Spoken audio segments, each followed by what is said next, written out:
because there are hundreds of looters in this area and there were so few officers. But that just shows you how tricky of a dynamic it is out here right now in Santa Monica. Lester? All right, Gotti Schwartz, thank you very much. I want to go to the nation's capital now. Craig is there for us. Craig, where exactly are you and what are you seeing? Lester, we are literally a block away from the White House here. We're at 15th and 8th Street on the northwestern quadrant in our nation's capital. This is where about 30 minutes ago police actually set off a flashbang to try and disperse the crowd, a crowd that had been hurling objects at them for a number of minutes. And there were a number of flashbangs that were used. The crowd dispersed. There was a march that way. But I want to show you, I'm not sure from this vantage point of view you can see, but you've got a line of police officers here that are basically preventing these protesters from moving farther into the city. This is the proverbial line in the sand, if you will. Probably 2 or 3 dozen police officers. Now, meanwhile, again, a block away, you've had people in Lafayette Park, just outside the White House, chanting, screaming for the better part of the afternoon. D.C. Mayor Muriel Bowser a short time ago announcing that for the first time in a very long time, there's going to be a curfew here tonight from 11 p.m. until 6 a.m. She has also called out the D.C. National Guard as well, something that she was quite reluctant to do. But after what transpired last night here in Washington, she felt as if she had no choice. There were more than a dozen people who were hurt, including one police officer, more than a dozen arrested as well. They're also bracing for another night of unrest. And if you look behind me, I heard Gotti just mention looting. There was looting here in D.C. last night as well. So much so, in fact, that a number of businesses, a number of restaurants have boarded up. They've spent the better part of the day boarding up.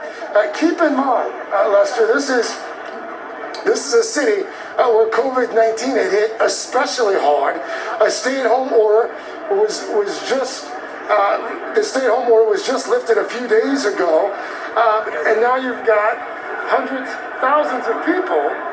They are not socially distanced. A number of them are not wearing any sort of covers over their faces as well. The mayor of D.C. saying that that's one of her chief concerns that 2 weeks from now, as a result of all of this, you're also going to see a spike in the number of coronavirus cases. Before I send it back, I do want to show you an image here that we have not seen a lot of in Washington. A police officer who, by our count, the last 15 minutes or so, has been talking to protesters. We can't hear what they're saying, but we can tell you that a number of protesters have come up to him. They've asked some questions. He's answered them, and there appears to be a line of people waiting to talk to this particular police officer. Largely peaceful here, Lester, so far tonight, and here we are again, 8:15. So far, largely peaceful. We should note, though, it was largely peaceful up until roughly 10:30 or 11 o'clock last night in Washington as well. All right, Craig Melvin. Craig, thank you. Eric Garcetti has been the mayor of Los Angeles since 2013, and he is, of course, the mayor of one of the cities that has seen a fair amount of unrest, and the mayor joins us now. Thank you, sir, for being with us. Thank you, Lester. Thanks for doing this. I know on a county level, they've just instituted an earlier curfew than planned in Los Angeles County. How do you think that will be enforced? Well, we have an 8 o'clock curfew in the city of Los Angeles, but I know countywide in other areas that will start as early as 6. And my advice is it isn't enforced just by law enforcement. It needs to be enforced by all of us. We need to do the right things to protect lives. These situations get so dangerous. When folks set a vehicle on fire that may have weapons in it, that could explode and kill innocent people.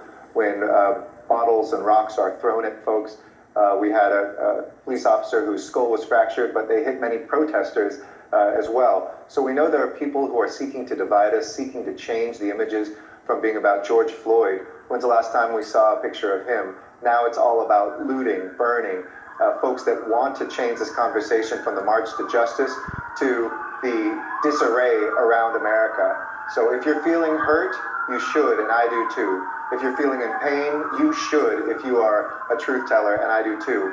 But it's time to go home. It's time to stay at home and help us protect your right to peacefully protest tomorrow.